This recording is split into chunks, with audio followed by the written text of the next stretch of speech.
주님께서 여러분과 함께 마르코가 전한 거룩한 복음입니다.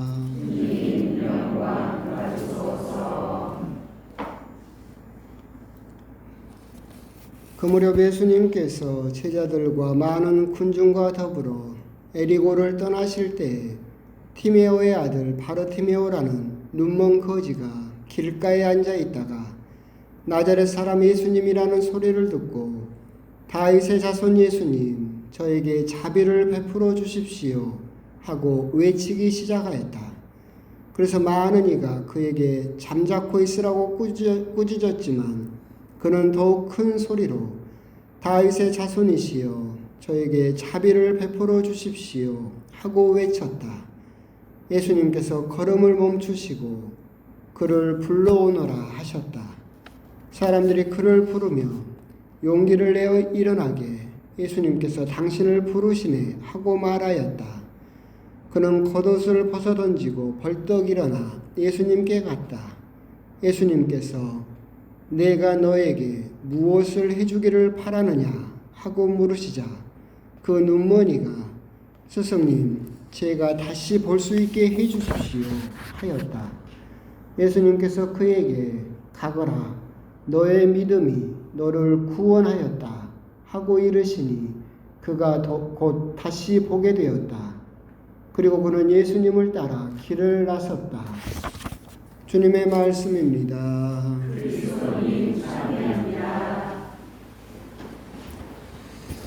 시간 예수님.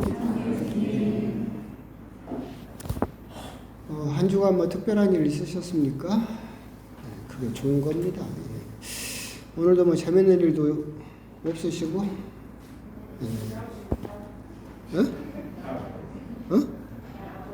기아 야구?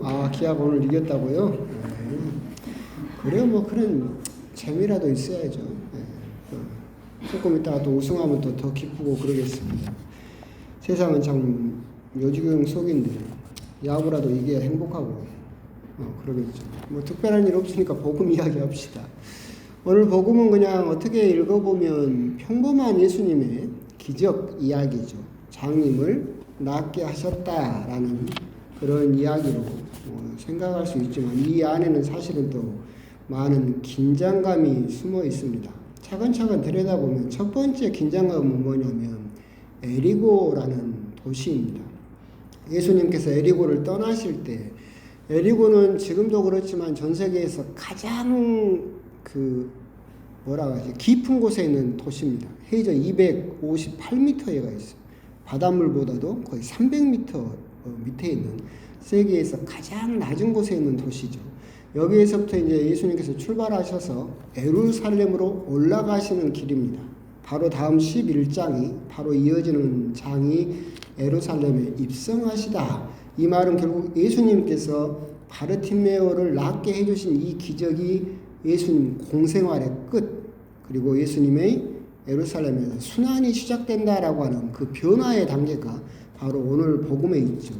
에리고는 그런데 또 아주 여러분들이 기억하시면 그 여호수아서를 보게 되면 여호수아가 가나안을 정복하러 들어가죠. 모세가 죽고 나서 그때 계약의 궤를 메고 강물을 가른 다음에 그 성을 삥삥삥삥 돌면서 나팔을 불어서 그 성을 허물어뜨리고 차지한 성이 에리고입니다. 즉 가나안 정복을 할 때 하느님의 기적으로 맨 처음 정복한 땅이 에리고죠. 결국 이스라엘 사람들 눈으로 보면 예수님이 이제 여기에서 에리고라는 옛날에 다윗 왕조를 시작한 사람 여호수아 그 기적의 시작점 에리고 여기에서부터 시작해서 예수님이 이제 예루살렘으로 올라가시죠. 다들 어떻게 보면 예수님께서 다윗 때와 같은 그런 기적 가나안 정복을 이루어내시고 저 로마인들을 쫓아내는 그런 민족의 구세주 어떻게 보면 또 다른 다윗과 같은 정복자가 될 것이다라는 그 기대감이 응축되어 있는 것이 이 에리고죠. 그렇기 때문에 예수님께서는 묵묵히 그 사이를 지나가시죠. 근데 한 사람이 거기다가 대놓고 다윗의 자손 예수님이라고 부릅니다. 이 모든 이스라엘 사람들의 열망이 들어있는 호칭, 다윗의 자손 예수님, 다윗이 이루었던 것과 같이 이 에리고에서부터 시작해서 예루살렘까지 한 40km 되는데 거기를 쭉 올라가셔서 예루살렘에서 이제 다윗의 왕국을 다시 재건시켜 주십시오라는 그 모든 열망이 들어가 있는 그런 긴장된 상황이 오늘 복음의 내용이고, 그로 인해서 예수님의 이제 공생활이 끝나고 예수님의 순환이 이제 시작되는 그 지점이 바로 오늘 복음이다라고 그렇게 보시면 되겠습니다. 오늘 복음에서는 쭉 여러분들이 보시면 두 가지 점 정도가 아주 눈에 띄죠. 첫 번째 점은 뭐냐면 예수님께서 말씀하십니다. 너의 믿음이 너를 구원하였다 라고 하시면서 바르티메오가 눈을 뜨게 되고 예수님의 제자가 됩니다. 여러분들이 보시기에 오늘 바르티메오라는 이 소경이 보여준 믿음은 뭐가 있습니까? 어떤 믿음을 보여줬나요? 오늘 복음을 쭉 보시면서 다윗의 자손, 다른 사람들은 나자렛 사람 예수님이라고 이야기를 하고 있지만 이 사람만은 다윗의 자손 예수님이라고 부르고 있죠. 다른 사람들은 나자렛 사람, 그냥 애언자, 그냥 사람이라고 보고 있다면 이 소경만은 다윗의 자손, 여기는 오해가 있는 호칭이긴 하지만 궁극적으로는 그리스도, 메시아라는 의미를 가지고 있죠. 이 사람만이 예수님을 메시아로 부르고 있다. 그 점이 예수님께 칭찬을 듣는 믿음이 있는 그 호칭인가? 그건 또 아닌 것 같습니다. 이 사람이 너의 믿음이 너를 구원하였다라고 하면서 이 바르티메오가 보여준 믿음은 바로 이 부분입니다. 많은 이가 그에게 잠자코 있으라고 꾸짖었지만 그는 계속해서 외쳤다는 겁니다. 그걸 예수님께서는 믿음이 있다라고 칭찬하셨다라고 하는 겁니다. 결국 우리들은 생각을 해보면 믿음이 있다라고 할 때 바르티메오를 통해서 생각할 수 있는 것은 우리도 어떤 것을 청할 때, 어떤 것을 기도할 때 많은 사람들이 이야기를 하죠. 그만하면 됐다. 적당히 해라. 뭘 그런 것까지 하냐. 그만해라. 시끄럽다. 하고 우리 주변에서도 많은 사람들이 그만하기를 권하고 그렇게 강요받을 때 우리들은 그것을 뚫고 나가서 더 계속해서 예수님께 매달릴 수 있겠느냐. 그렇게 사람들이 잠자코 있으라고 꾸짖었지만 이 바르티메오는 계속해서 포기하지 않고 낳고 싶은 그 열망, 그 목마름 때문에 예수님을 부름으로써 그 부름이 예수님의 발길을 붙잡고 결국 믿음을 보여주는 행동이 되었다라고 하는 것을 생각해 볼 필요가 있겠다. 너의 믿음이 너를 구원하였다. 바르티메오가 엄청나게 큰 믿음을 보여준 것처럼 보이지는 않지만 그 사람이 보여준 믿음은 포기하지 않는 청원이죠. 근데 이것은 예수님께서 끊임없이 강조하셨던 부분이에요. 불의한 재판관이라든가 아니면 구하여라 청하여라 문을 두드려라 계속해서 예수님께서 하느님께 청할 때 한번 해보고 말지 뭐 안 되면 말고 이런 자세로는 하느님께 다가갈 수 없다. 끊임없이 불의한 재판관에도 나오듯이 그 재판관이 계속해서 거절해도 계속해서 매달리던 그 과부처럼 계속해서 하느님께 포기하지 않고 끈질기게 매달리는 것, 그것을 믿음이라고 부르고 그 믿음이 있을 때 너의 믿음이 너를 구원하였다라고 하는 기적을 끌어당길 수 있다라고 하는 점, 그런 점을 우리들은 생각해 볼 수 있겠다. 결국 우리들이 기도를 하면서도 이 소경처럼 정말로 절실하게 다른 사람들이 그만하라고 함에도 불구하고 나의 갈망, 나의 목마름, 나의 그런 마음을 가지고 과연 예수님의 발길을 붙잡을 수 있겠는가? 나는 포기하지 않는 그런 믿음을 가지고 있는가? 그 부분에 대해서 첫 번째로 생각해 볼 수 있을 것 같습니다. 두 번째로 오늘 복음에서 핵심이라고 볼 수 있는 것은 그 부분이죠. 내가 너에게 무엇을 해주기를 바라느냐 하고 물으시자 그 눈머니가 스승님 제가 다시 볼 수 있게 해주십시오라고 응답을 합니다.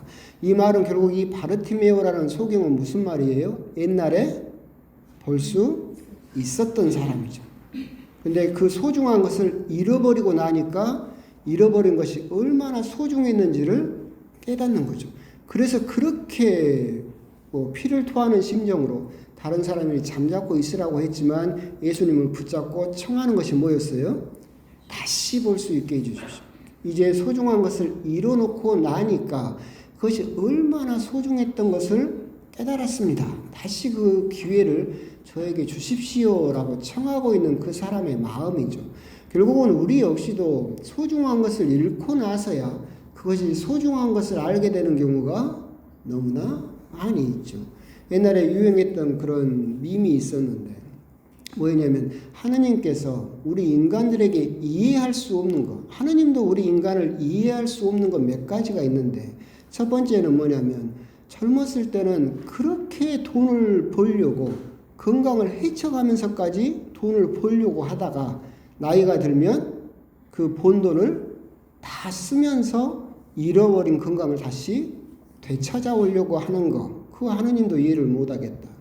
두 번째로 하느님도 이해를 못하는 거, 어렸을 때는 그렇게 어른이 되고 싶어 하다가 어른이 되고 나서는 그렇게 다시 옛날을 회상하고 다시 되돌아가고 싶어 하더라. 결국 그 말도 오늘과 똑같죠. 우리들은 소중한 것을 잃고 나서야 소중한 것을 깨닫고 그것을 다시 찾고 싶어 한다.